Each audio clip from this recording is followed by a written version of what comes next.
Nationwide, rent rose by 0.5%. Now that sounds small, but it is the fastest pace in about 20 years. News 8 Now's Jordan Fremstad looks at what rent prices can tell us about the health of our economy.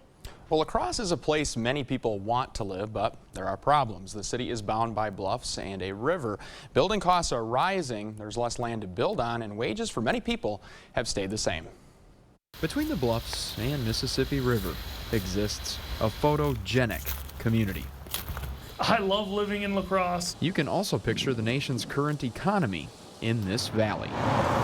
We've seen rent prices increase from around 2 to 3%, which doesn't sound like a lot, but it adds up pretty quickly.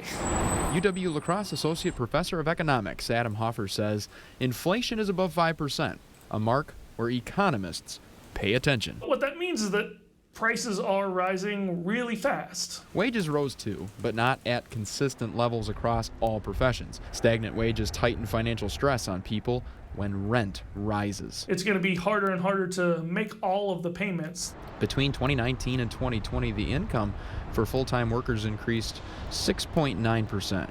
In the meantime, since January of this year, one metric found rent nationwide spiked 16%. Sometimes the housing available doesn't meet the needs of the working population. Adam would know, he is a landlord himself. He says renters need more options. It's not always easy to build that. Building code regulations can make investing in rentals expensive.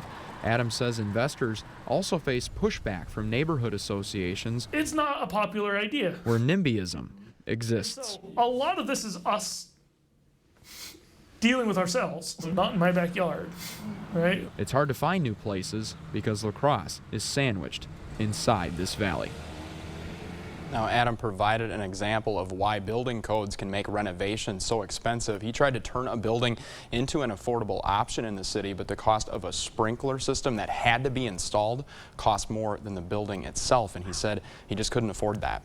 All right, thanks a lot, Jordan. A recent La-Crosse housing study showed 37% of households citywide reported having a cost burden.